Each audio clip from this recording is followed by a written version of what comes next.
Welcome to yet another interesting episode of your program, Goals for Change. My name remains Osiyoye Oluwaseun. In this episode, we'll be looking at Goal 3 of the SDGs with Dr. Iwot Ndaeyo, the Acting Executive Secretary of FCT Primary Healthcare Board.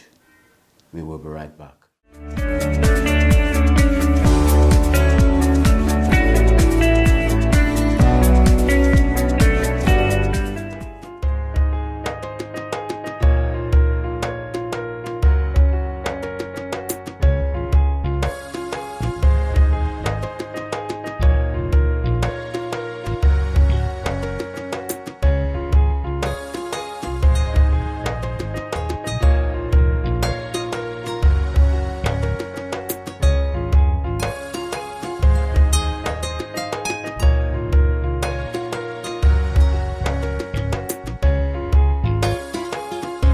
Thank you so much.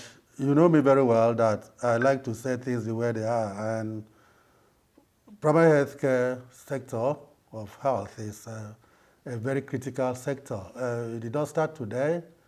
We are looking at 1978. We had the Alma Ata Declaration, the UNICEF-sponsored conference that looked at primary healthcare, and then the subsequent year where we had primary healthcare endorsed as the key to achieving health for all globally. And even as we speak now, we are also seeing primary health care as the key to universal health coverage, universal access, which is very key in SDG 3, that is the well-being of health. And the mandate, or let me tell you, the vision of primary health care in FCT is to have healthy and productive residents in FCT. That is very critical. And we are looking at looking at the tripod of primary health care, that is community participation, intersectoral collaboration, and then equity, which are all part of SDG 3. So we cannot achieve SDG 3 if we don't do primary health care appropriately. And healthcare services, or will I say primary care, plus community linkages and participation gives you primary health care. So where there is no community participation, there is no primary health care. Primary health care comes with primary services, community participation, and equity. So with this in mind, what have we done? The FCT, realizing this, in fact, let us even go to the National Health Act, which is all about towards universal health coverage with the Basic Healthcare Provision Fund. You have the 1% Federation account allocation to health, which is basically to primary health care with universal health coverage, leveraging on that on the health insurance scheme. So the community health insurance scheme in the catchment of the facility that has been accredited to offer services, minimum service package, automatically accords the universal health coverage to the residents of that catchment of the facility. So in FCT, we have 62 primary health care facilities, one per ward that have been already accredited, and they have been funded. You know, if they have two months funding, over 600,000 each, to operate or to implement the activities that are also being planned. We had the quality improvement plan that these facilities had to do, stating exactly what they would do in terms of infrastructure, human resources, after we have done the baseline, to demonstrate to us the gaps in infrastructure, human resource, and equipment that will prevent them or that will hinder them from giving us the minimum service package that is desirable for the people and with the participation of the people. So each facility has that. So when this money was pushed to them, we expected that they will now use the money to do exactly what was approved based on it. The money doesn't go through the director of primary health care, doesn't go through the chairman of the area councils. It goes directly to the facility. So the facility has an account that is managed by the in charge of the facility and the community chairman of Ward Health Committee. So with this, the community participation has already started. So they have to meet and agree from the time of planning on the quality improvement, committee was already involved. So basically on SDG 3, I think FCT is on top of this game. And aside that, there is what is known as, if you know, the national health system starts from the Federal Ministry of Health, or the teaching hospitals, all kind of stuff, through the state to the World Health Committee and Village Health Committee, which are the community managerial structure for primary health care. Just as I said, if you don't have that structure, there's no primary health care. The two-way referral systems, the demand side of healthcare delivery. You have the quality of service, you have the availability of services, but if there is no demand, then there's no, you have from the demand, you have the uptake and utilization. So when these three are not, which are all community driven, I mean, the facility is just there as a monument. You have all the drugs, but people should come in there. People should be aware. So this is what we are talking about. And so we have to in FCT, deliberately bring in that intervention. So as I speak to you now, we have just finished training members of 55 village health committees across the 6 area councils and 11 ward health committees. These are the structures that we are going to monitor. We are going to register them as community-based organizations, health organizations with the area councils. The directors of education and social welfare with the heads, divisional heads of social welfare, were all involved in the process. So they are going to register them as community health organizations. The implication of this is that we are supporting them for the next 6 months. We are going to monitor them, give them supporting supervision, and then they have developed their annual operational plan. You can imagine that this is organizing community for action. Each of the villages that we have trained will not have already developed annual operational plan that we are going to monitor and strengthen them for them to operationalize. So any organization, government, non-governmental that wants to do any health activity in the village, community level, must pass through to them. We have already formed that critical mass that would be actively involved in organizing health activities in their domain. So to that extent, reproductive health services, child health and newborn health care services, the non-communicable and communicable diseases, the prevailing local diseases and control of local epidemics are all part of what this system will strengthen. So to me, universal health coverage, SDG 3, can be achieved only when the primary healthcare subsector is appropriately set up and appropriately guided, because government alone cannot fund primary healthcare. Primary healthcare is not a cheap healthcare. It is very expensive, but it is cost effective. The investment in primary healthcare gives you the preventive, the curative, the rehabilitative part of health. And then if you don't strengthen it with community participation, then you are not doing anything. So we have got to strengthen the primary health care. The community resources have to be mobilized through these committees that we have formed. They will mobilize their resources. It could be human, it could be financial, it could be material. If I want to build a facility here, all those things are involved. So I must cost the human resource I will need for the facility to be built. I will cost the materials I will need. So if the community resources in these areas could be mobilized, that can reduce costs for government. So you can see the synergy and can also lead to sustainability if they are involved in those kind of constructions. So a lot of things, the management of the primary care facility, and giving us some basic services like providing security for the equipment, like monitoring our drug revolving fund as a part of that, and ensuring that minor maintenance of the facilities are all carried out. So soon I assure you that in the next 3-5 years, FCT primary health care would really be a trailblazer to make sure that the integration of services and linking of services do happen for SDG 3 to be achieved. I know we still have only 10 years out of the 30 years that we have not done much on SDGs, but I believe that the 10 years remaining, if we move on a very fast stride, we should be able to achieve a lot.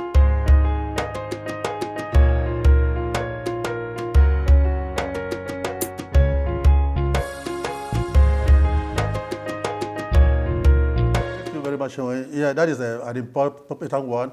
We are looking at the available resources. Here we are looking at funding only. The Basic Care Provision Fund alone, you remember the National Assembly had to do some approval for the federal government to kickstart that from pressure that came in from civil societies and other stuff, that medical association professionals and other stuff, that the 1% in the National Health Act 2014 must be implemented. The funding must be released. So with the dwindling, fortunes in terms of financial resources to government, it was not easy to pull that through. So the available resources now is not even enough, to start off. But we had some input, some support from corporate individuals and organizations to start this. So that is why the ward facilities, which is also in line with the federal government policy of functional ward health facility. So for that, if these local governments we have in the country and their various wards should have ward facility functioning now, at least for a start, there will be improvement, in the health status of the people. But then, in the FCT Primary Health Care Act, the Primary Health Care Act for FCT has 2% of the FCT allocation to also be injected into this basket. So if we should realize the state laws that govern the practice of implementation of primary health care scheme allows for funding to also come from the state into that basket. So you can add more. But then we still have another set of 62. That is another one per ward in FCT to be brought in. These ones that we started this year, we expect that we should be able to make them stand on their feet. Then we introduce another set of 62. And I did not tell you that we have the minimum service package for FCT, and the strategic document has also shown us the investment plan for primary health care in the FCT in the next 4 years. So we now know that we need a minimum of 154 primary health care facilities across the strategically located in the FCT. But right now we are having 247 primary health care facilities, about 47 primary health care centers, and the rest will be primary health care clinics. So what we require would be 154. And that means from the 247 we have, only 154 should be strategically located. And as I speak to you now, only 122 out of the 247 are strategically located. So we have to bring this 122 first to standard to begin to do services, and then construct another 32. Strategically, not because a politician wants it or because the community wants it, but you locate it where by population. We are looking at every 20,000 population in the FCT should have a primary care center.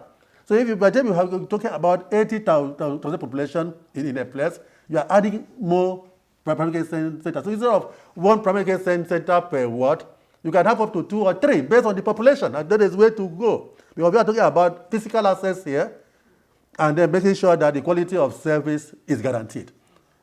Okay. So with that, I assure you, because with the plan I'm doing now, we have achieved the 62 primary care facilities per ward, or the basic care provision fund. I'm looking at the year we allow next year for stabilization of this one, the 2022. The next 62 will come in. And who knows, by that time, the FCT might have started implementing the provision in the FCT Primary Health Care Act that says that the 2% revenue allocation to the FCT should be pushed into primary health care. And partners too,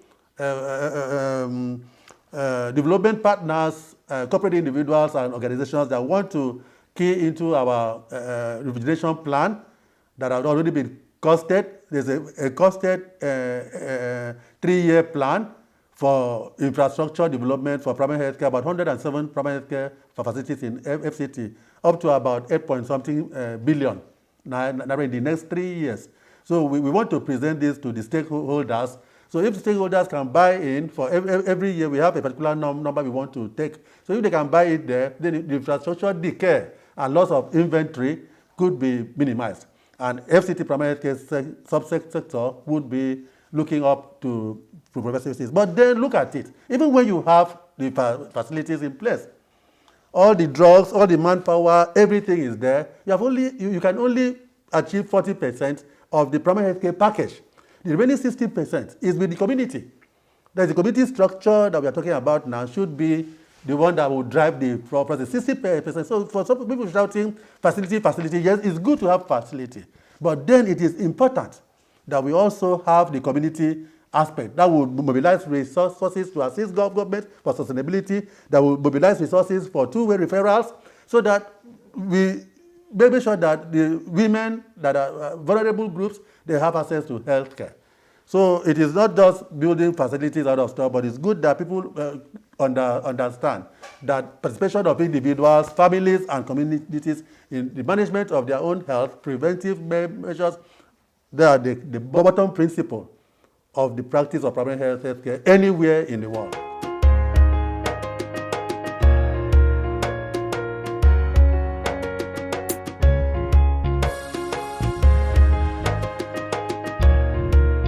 Very much. Health has been a service sector with humanity for so many years. In fact, from the outset that humanity came into in this world. So the World Health Organization that is leading the UN agencies that are interested and practically supporting health globally. They are very important partners. UNICEF is also there. You have other organizations, but most of them are supporting countries and states through WHO and UNICEF. And you have the USAID. So they have their specific areas that they are supporting. So the multinationals and the local organizations that are working, we have to identify them, and the international community, if you go to International Health Desk Office in the Federal Ministry of Health, you will see what each partner is bringing into the country in terms of their plan, their budget, their areas of support for the country, and the amount that they are having there. So it's just for us to sieve out the organizations that are going to support primary health care in this country, register them, and then we engage them in FCT. Because every partner that's coming to the country has specific areas that they are going to support. So you sieve all those ones out, and you interact with them, have maybe harmonize their work plan with the government work plan, and you work on. And many of them have first interaction with the state. Some of them would come in with a 5-year plan, some will come in with a 2-year plan, other stuff. So we have to take all those ones into consideration. Some are continuous, like WHO and UNICEF is a continuous engagement. But there are some that will just come after 3-4 months. They will go and they choose a specific area. It may be reproductive health, it may be family planning, it may be primary health care systems. And then we have the government partners too. FCT is the coordinating organization for primary health care in the country, including FFC, that is all the 36 states and the FCT.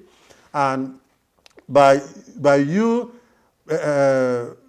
keying into them, you are keying into the national policies and guidelines and protocols for primary health care implementation, as they have agreed with their partners too, Federal Ministry of Health, WHO, UNICEF, Bill Melinda Gates, and so many other organizations that they are interacting with at that level. So the policies, guidelines, and protocols that come from FCT should be seen as having been properly processed and arrived at. They should be looked at as strategic documents, which is what FCT is adopt. Many times we adopt that, many times we adapt. And that is what we are using to operate in FCT. So if you see our act, it keys directly into the National Health Act 2014. It also flows into the NPSCDA operational guidelines for primary health care under one roof. So I believe we still need more partners for this year. We are looking at having about 60% of our identifying, and this year we are about 80%. So by the third year, we should have anybody coming in primary health care should be identified and registered in the primary health care board for us to interface appropriately for optimal engagement for results.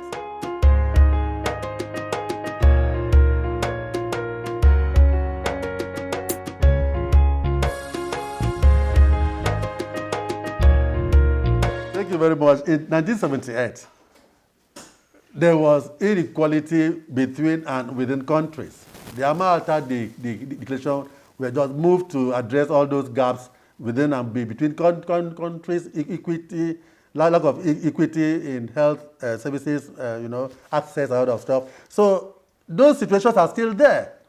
In fact, as 2009, that the concept of Melafia came, that is the mobile strategy for implementation, because we have two major strategies to drive primary health care scheme. The fixed post strategy, that is the facility-based facility, and the community-based strategy. That you have got, in the community-based strategy, you are looking at outreach, temporary, fixed post, and all kind of stuff, mobile.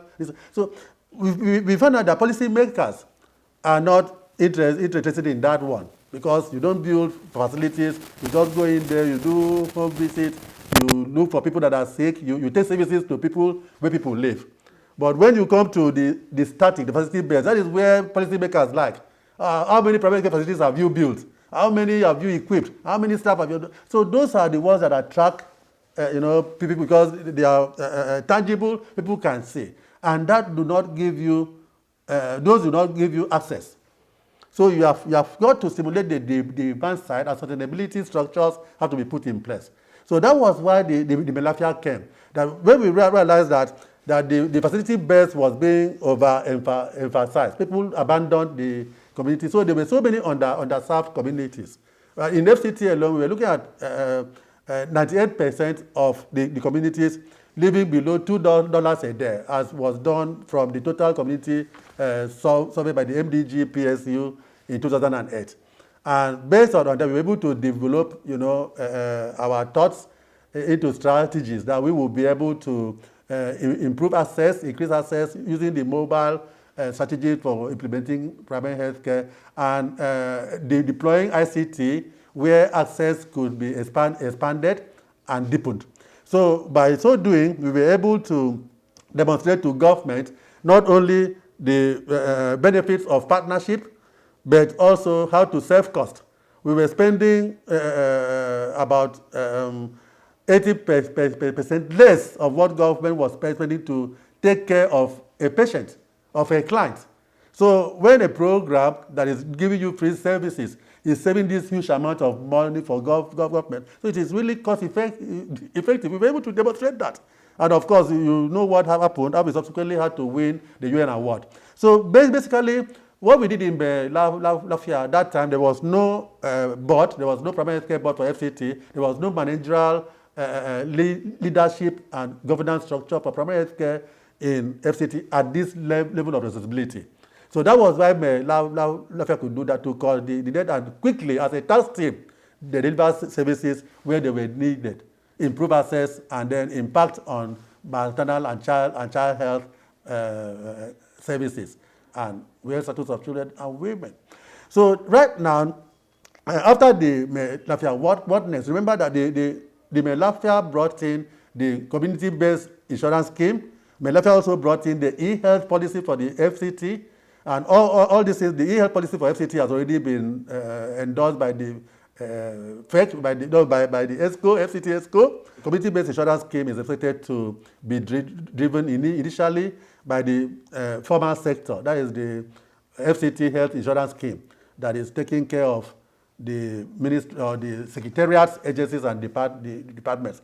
So when you now want to go to the community-based insurance scheme, which is the informal sector, the same FHIS will have to organize the community, the cost of the packages, and look for buy-in, so that you can also expand access. But with the Basic Health Provision Fund, Basic Health Provision Fund has come in, people are not paying anything at all. It was already paid for, because the integral part of Basic Health Provision Fund is the insurance component, that you register these people, and the insurance part of the fund is used to defray the cost of treatment in the primary care sector. So that alone has already taken care of this. That is why Basic Health Provision Fund is also looked at as the window to universal health coverage, and it is a very key strategy that we have to push. So the program still is relevant, where the Basic Health Provision Fund has not taken off completely across the FCT communities.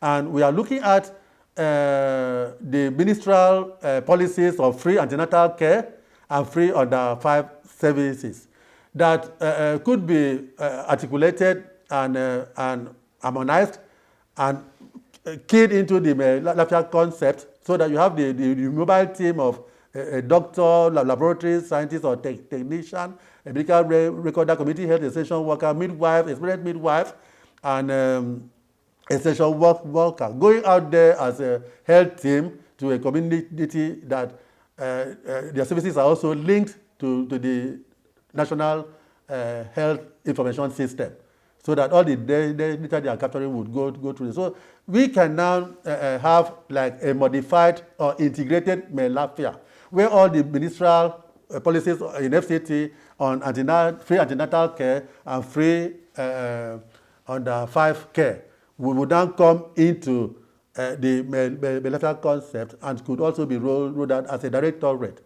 You have the director that will take care of that, and you have a steering team that probably the Minister of FCT, Minister of State, who is in charge of primary health care, oversee primary health care, would be the chair. Then the director of the program will be the secretary. Then you can have the director of planning, FCT planning, economic planning.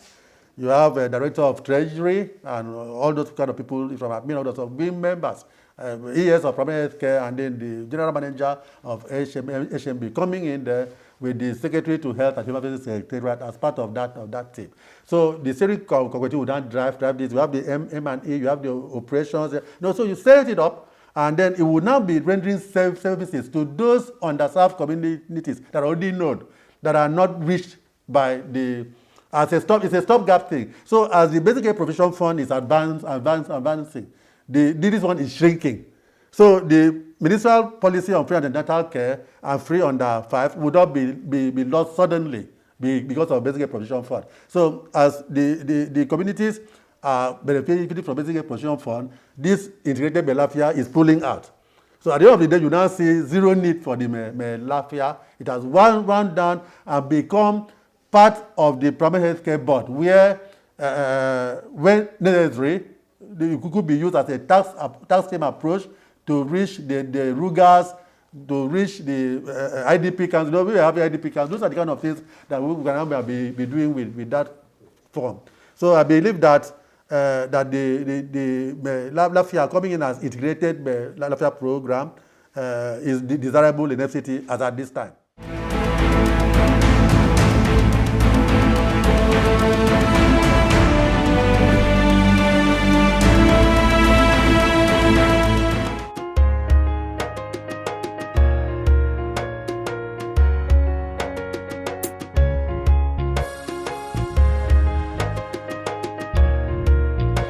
Thank you so much. Coronavirus 19 pandemic and its transmission, getting on to COVID-19. That's the disease, the coronavirus disease 19. Yeah, this is a wonderful one. The community transmission is already established. You see, there's a problem, but we had a second chance to deal with the situation, which we couldn't achieve the objective, because the communities or the residents did not understand, the problem at hand. I think I should put it that way. But then, do you know, Sean, for the first time, that this is a novel virus. It has never been known in the history of viral diseases in the world, not to talk of the FCT. So it's a new virus, and everybody is learning by the day. But applying the general principle of virus containment and control, I mean, we have been able to achieve a lot. I believe the leadership of the government is focused and have clear terms at every point in time on what is to be done. It's how to transmit this knowledge to the people. What we have done over time is to sensitize, give people information. All this. They have not mobilized them. Sensitization is different from mobilization. Mobilization is that you are giving somebody information that would enable him to have the knowledge on the situation at hand, on what his or her own role would be to contribute to the control or to help himself or herself from contracting it, or what to do if he should have it, and all of stuff. So that kind of level of information has not gotten to the people. So they are just looking at it as a child's play. You can even hear from the social media. But come to talk of the primary healthcare sector. In fact, let us still go on again that the symptoms of COVID-19. We have the mild, we have the moderate, we have the severe, and we have the critical. These are the 4 shades of severity. And after five days after the onset of the symptoms, the 10 to 14 days incubation, and within 5 days, you can start to your health situation can dwindle and deteriorate to a situation that you may be heading towards the grave. And up to 10 days, in fact, you are almost gone.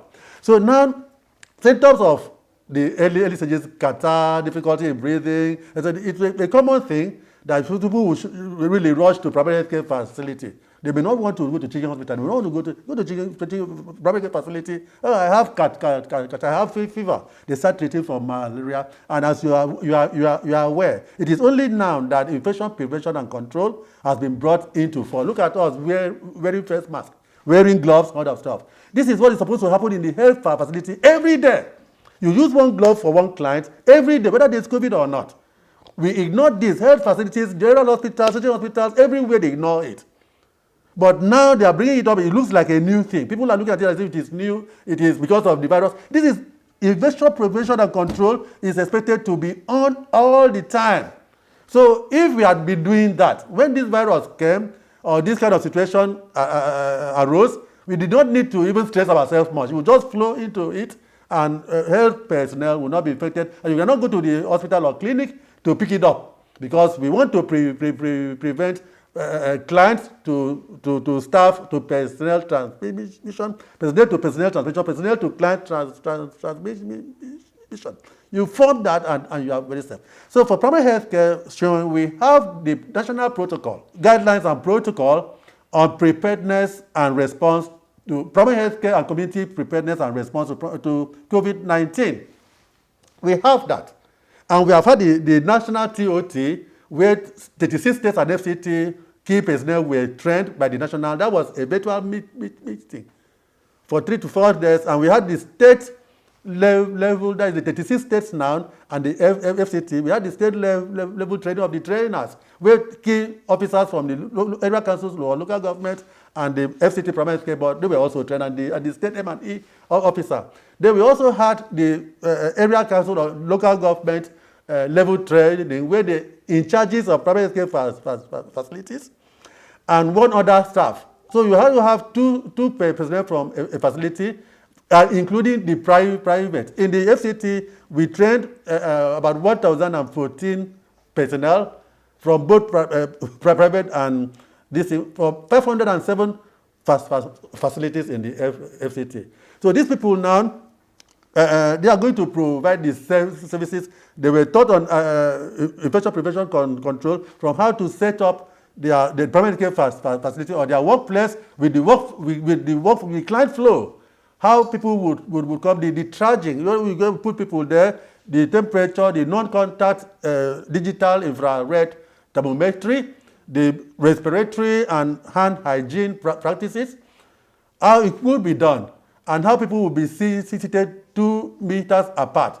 So you have got to require extra space. You see, the primary care facilities are not too big. So you may need to have canopies outside there, arrange seats there. And you see one client at a time, and each client must wear a face mask. And by the time you do the non-contact thermometry and you pick up the temperature, you not set that person aside with a face mask to stay aside, and there's a room and a bed that is kept there until they will come to take the specimen. So primary health care response is very, very clear.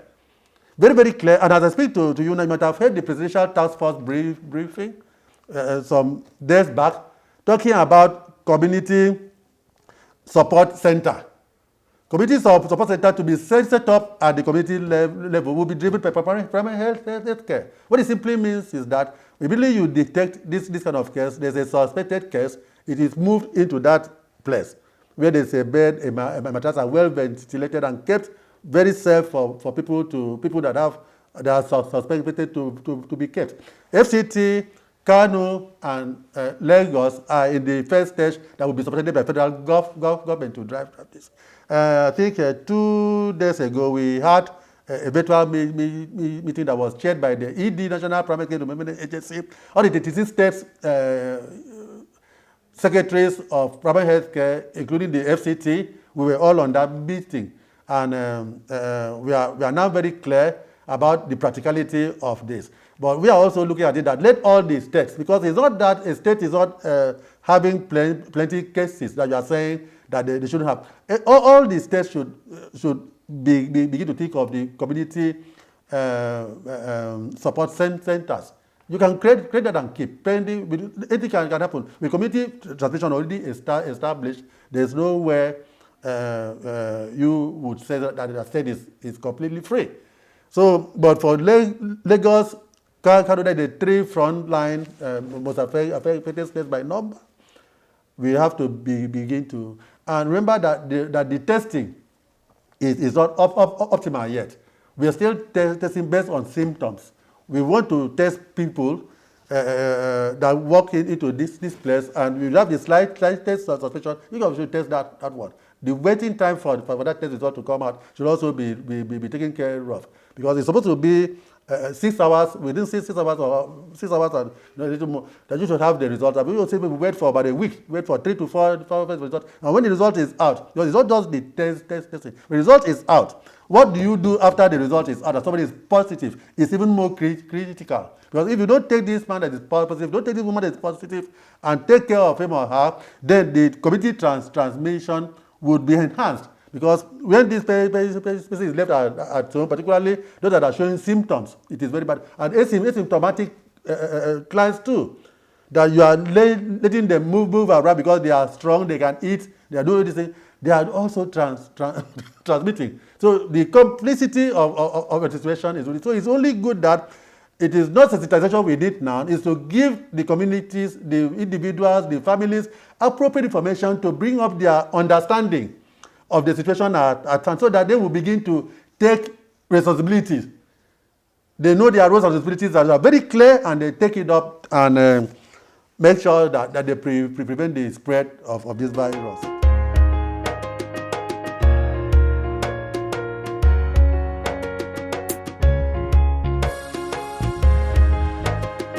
The challenges are always there. Challenges will become great issues when you don't have any idea of what to do. I'm happy that we have been able to develop the strategic plan and annual operational plans and all that stuff. We have all those strategic documents to guide the operations of primary health care in the FCT. And to crown it all, we have the FCT Primary Health Care Act 2019 that has been published in the Federal Republic of Nigeria Gazette, official Gazette. So with this kind of document in place, you can only talk of funding for some things. There are certain things you can do without necessarily looking for funds. So we are identifying those things down that we can do, pending when funding will improve. You know, so those also the challenge of funding is there, but it's not to kill the concept of primary health care scheme in FCT. Then the human resource. That is very, very key, because when you have the professionals, you have the minimum staffing. As I speak to you now, FCT has only achieved 30% of the required minimum.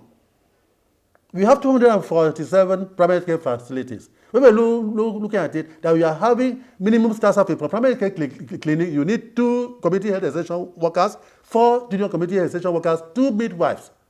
Minimum. How many of our primary care facilities have this? You go to a place, you see only 1 staff, and probably the community health extension worker. You go to another place, you see 1 midwife.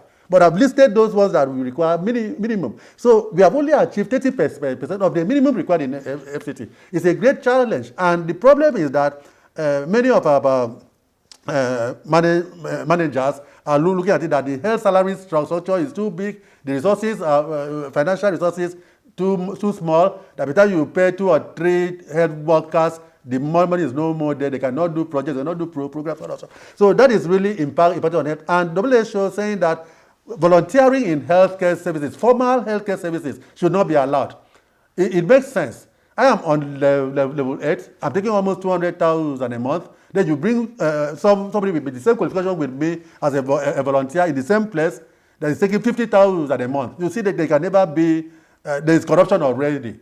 That person will look for a way to, everybody will be looking for government. So the disparity between volunteerism and permanent employment has wreaked havoc on the health system. Then we also looked at community engagement. I told you that private healthcare rests on the 3 pillars of intersectoral collaboration, community participation, and equity. When you bring in community, you can achieve all these other 2. Community is very critical. How many community members know what to do for primary healthcare? They still look at primary healthcare as institution-driven, that is facility-driven, health personnel-driven. They don't think that they have any role. That comes to the issue of social mobilization again. They are sensitized to go for services. They don't know that they have something to do to make services happen. So we need to form the critical community structure for management of primary health care as ingrained in the National Health Act 2014, as also ingrained in the FCT Primary Health Care Board Establishment Act 2019. It is when you realize the community structure that the workload on government and the efforts of the community could also be lessened, so that the resources from government and the community could be matched together, and we roll it out, and there will be accountability. Then we are also looking at partners support, and then linking primary health care with secondary care for referral.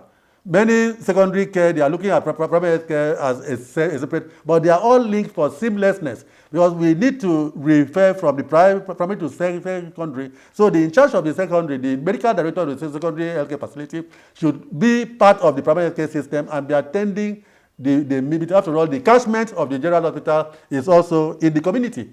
So I'm a general hospital in Abaji. My catchment is the whole of Abaji.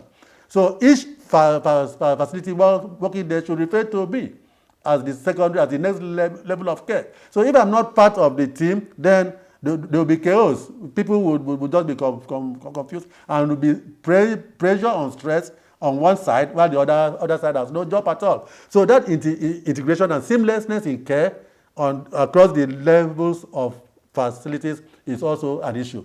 Then finally, I want to say that we need to have a school of health technology in FCT, where we can generate our manpower. We are able to articulate our manpower needs. We have the strategic manpower policy and the framework for FCT. We have developed that. It is there. So if only we can implement this document, I believe private healthcare in FCT and the health services FCT would peak, and the health outcomes will also improve.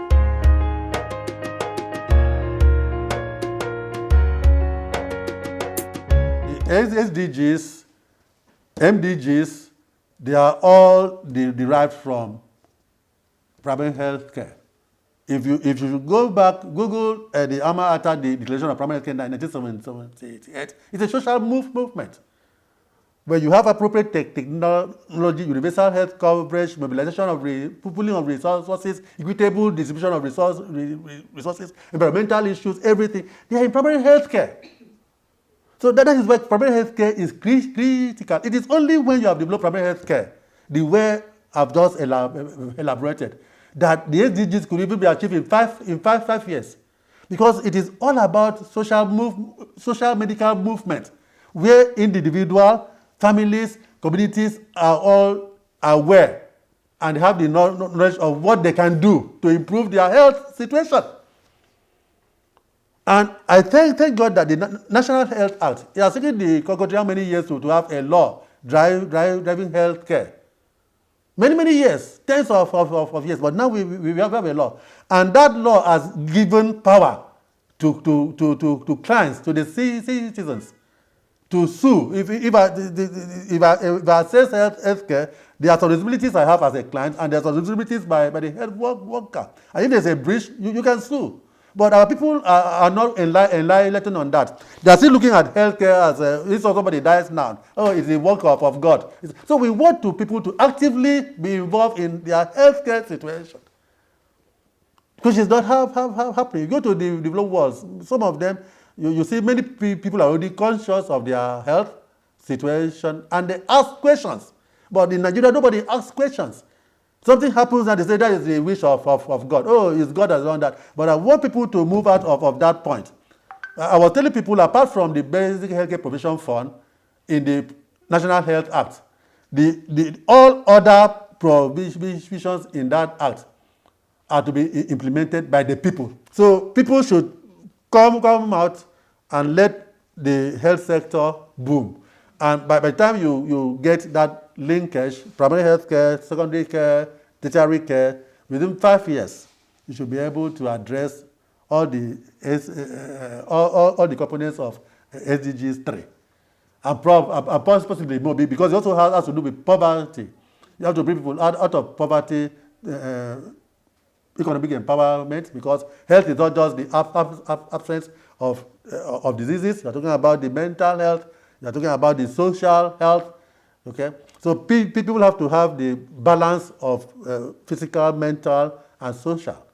So where one is lucky, somebody is poor and all that stuff, you have the universal health coverage and is having access, and the money he could have used in taking care of the school fees, all that stuff, is now spending it on treatment of preventable diseases. Many of the diseases we have here are preventable. So we just need people to have the knowledge and understanding on their roles and responsibilities, and to organize communities. Many of our communities are not organized. So they don't even know how to contribute. No food security. They don't know how to contribute to help themselves and prevent diseases in their domain. So we have to organize communities first, strengthen them, train them, and then they will not know how to participate in it. So this is what we can spend 1 year doing that in this country. I believe in 5 years' time, we will achieve the SDG 3. So I want to tell you, because everybody is leaving everything to government now, everywhere. Government, come and do this, government, come and do that. But they have a role to play. So until we stimulate that, we want people to actively be involved. And government should be very open in bringing people. When government is open and people come in the terrain, you use the market platform or concept. You use the market concept to drive health as a service subsector, demand and supply. So how do you stimulate the demand? How do you improve on the supply? You use that, and you see how the whole thing would boom, and now we are there in a very short time.